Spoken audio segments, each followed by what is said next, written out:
యాదాద్రి భువనగిరి జిల్లా గుండాల మండల గ్రామంలో స్థానిక సంస్థల ఎన్నికలను ప్రతిష్టాత్మకంగా తీసుకున్న ఆలేరు ఎమ్మెల్యే బీర్ల ఐలయ్య ఆదివారం రోజున జిల్లా నాయకులతో కలిసి పలు గ్రామాలలో సుడిగాలి పర్యటన నిర్వహించారు. యాదాద్రి భువనగిరి జిల్లా గుండాల మండల గ్రామంలో స్థానిక సంస్థల ఎన్నికలను ప్రతిష్టాత్మకంగా తీసుకున్న ఆలేరు ఎమ్మెల్యే బీర్ల ఐలయ్య ఆదివారం రోజున జిల్లా నాయకులతో కలిసి పలు గ్రామాలలో సుడిగాలి పర్యటన నిర్వహించారు. ప్రచారం ముగింపు దశకు చేరుతున్న వేళ అభ్యర్థుల విజయమే లక్ష్యంగా ఆయన చేసిన ఈ పర్యటనకు గ్రామాల్లో విశేష స్పందన లభించింది. గుండాల మండలంలోని బండకొత్తపల్లి, వస్తాకొండూర్, తురకలశాపురం, పెద్దపడిశాల, వంగాల, గుండాల, నూనెగూడెం, గంగాపురం గ్రామాలలో నిర్వహించిన ప్రచార కార్యక్రమంలో ఎమ్మెల్యే బీర్ల ఐలయ్య పాల్గొని మాట్లాడుతూ కాంగ్రెస్ ప్రజాప్రభుత్వం అందిస్తున్న విస్తృత సంక్షేమ పథకాలను ప్రజలకు వివరించిన ఆయన ప్రతి గ్రామంలో చేపట్టాల్సిన అభివృద్ధి కార్యక్రమాలపై హామీలు ఇచ్చారు. గత ప్రభుత్వంలా మాటల ప్రభుత్వం కాదు, మా ప్రభుత్వం చేతల ప్రభుత్వం. ఇప్పటికే 6 హామీలను పక్కాగా అమలు చేసిన ఘనత కాంగ్రెస్ ప్రభుత్వానిదే అని ఐలయ్య స్పష్టం చేశారు. గ్రామాభివృద్ధికి మరింత వేగం పట్టాలంటే స్థానిక సంస్థల్లో కాంగ్రెస్ బలపడాలని, అందుకోసం కాంగ్రెస్ బలపరిచిన సర్పంచ్, వార్డు సభ్యుల అభ్యర్థులను గెలిపించాలని ప్రజలను కోరారు. ఈ కార్యక్రమాల్లో ఆయా గ్రామాల సర్పంచ్ అభ్యర్థులు, వార్డు సభ్యుల అభ్యర్థులు, కాంగ్రెస్ నాయకులు, కార్యకర్తలు, ప్రజలు పాల్గొన్నారు.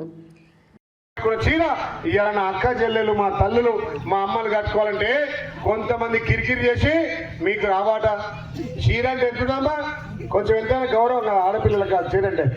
ఇప్పుడు మన పండుగ దసరా పండుగ వచ్చింది, మన ఇంట్లో ఆయన ఒక చీర కొనుక్కొస్తాడు. ఇగో చీర కొనుక్కొస్తాడు అంటే అది ₹1,00,000 చీర కానీ ఆ చీరని అంటాం. అదే మీ తల్లి గారింటికి వెళ్తే ఒక 10,000 చీర కానీ మా అమ్మగారి చీర, మా ఇంటికి వెళ్తే చూసి అంటమానవా. మన ఇంకా ఎంత పెద్ద చీర కొనుక్కొచ్చినా ఆ చీర తెచ్చినాం అంటాం. అదే అమ్మగారింటికి వెళ్తే మీ అన్నో, మీ తమ్ముడో, మీ అమ్మో పెడితే మా తల్లిగారి చీర అంటమానవా. అలాంటి ప్రేమ గల చీర మన పెద్దన్న, మీ పెద్ద బిడ్డ రేవంత్ అన్న మా అమ్మలకు, అక్కలకు అందరికి ఇస్తుండే. వాళ్ళు చెప్పే మాటలు నమ్మకుని నేను మాటిస్తున్నా 18 తారీఖున ప్రతి అవ్వ చెల్లెకు వస్తుంది. అందుకే ఇది ప్రజాప్రభుత్వం, మహిళలకు పెద్దపీట వేసే ప్రభుత్వం. ఎక్కడైతే మహిళలకు గౌరవించబడుతుందో అక్కడ అభివృద్ధి జరుగుతుంది. ఎక్కడైతే మహిళలకు గౌరవం ఉంటుందో ఆ గ్రామం బాగుపడుతుంది, ఆ మండలం బాగుంటుంది. అందుకే మా ప్రభుత్వం మహిళలకు పెద్దపీట వేస్తుంది. తమ్ముడు యువకుడు అన్ని పనులు చేస్తుండు. గతంలో చేసిన వాళ్ళకు ఏం చెప్పాలని తెలుస్తలేదు. ఇల్లు లేకపోతే మీరు వాగులకెళ్ళి ఇసుక కొట్టుకొని ఊళ్ళకి రావాలంటే 2 బండెట్లు ఉండాలిగా. బండిలో ఇసుక నింపకాలంటే బండి నడవాలంటే 2 చోటెట్లు ఉండాలా వద్దా? మరి నేనైతే గట్టిగా బండికి ఉండడానికి ఉన్నా. ఇంకో తమ్మిని గెలిపిస్తే ఇద్దరం బండికి చోటెట్ల లెక్క బండకొత్తపల్లిలో బండి కట్టుకొని ఏడిపోతాం. రేవంత్ అన్న దాని పోయి ఆ బండి నిండా నిధులు నింపుకొని మళ్ళా బండికి వస్తాం. తమ్మిని కాదని ఇంకోళ్ళని గెలిపించడానికో బండి కిందకి వస్తుందా? కానీ మోస్తారా?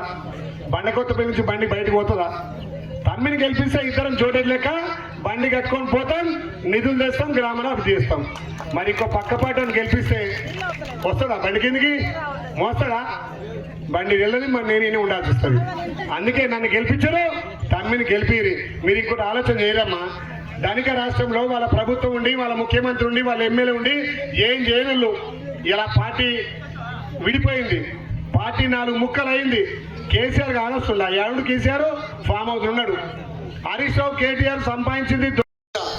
దయచేసి మీ బిడ్డగా ఎట్లా నన్ను ఆదరించారో ఆ రకంగా నా మీద గౌరవంతో గొడవలు పెట్టుకోకుండా ఓటింగ్లో పాల్గొనండి. ఆడ చెక్ డ్యామ్ కూడా ఒకటి శాంక్షన్ చేసిన, చెక్ డ్యామ్ కూడా కట్టిస్తా. ఈ సంవత్సరం కూడా ఎండాకాలంలో మీ వాగు వారిచ్చే బాధ్యత నాది, మీకు నీళ్లు కాపాడే బాధ్యత నాది. మొన్ననే ఇక్కడ వస్తకొండూరు నుంచి గుండాల పోయేది కూడా రోడ్డు శాంక్షన్ అయింది. మీకు వినొస్తుందా?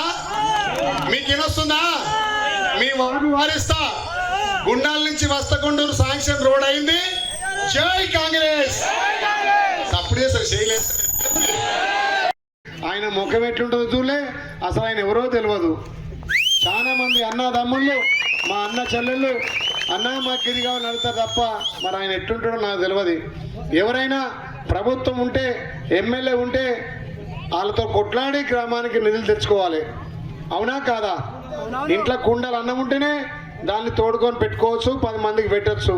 ఇప్పుడు వాళ్ళ కుండలు అన్నం లేదు, వాళ్ళ పార్టీ లేదు, వాళ్ళ పార్టీ 4 ముక్కలైంది. కేసీఆర్ ఏంటున్నామా ఫామ్ హౌస్ ఉంటుండు, హరీష్ రావు కేటీఆర్ ఆ సంపాదించుకున్న పైసలు పంచకాల్లో పంచాయతీ వచ్చి రోజు కొట్టుకుంటున్నారు. మరి ఆ చెల్లె కవితక్క ఎమ్మెల్సీ బయటకెత్తి వాళ్ళ మీద రోజు 7 దోషుల మన్ను ఎత్తిపోస్తుంది. ఈ 10 ఏళ్ళు తెలంగాణ సంపదను దోచుకురు, మా నాయనను పక్కతో పట్టించరు. ఈ రామన్న నువ్వు కూడా జాగ్రత్త. ఈ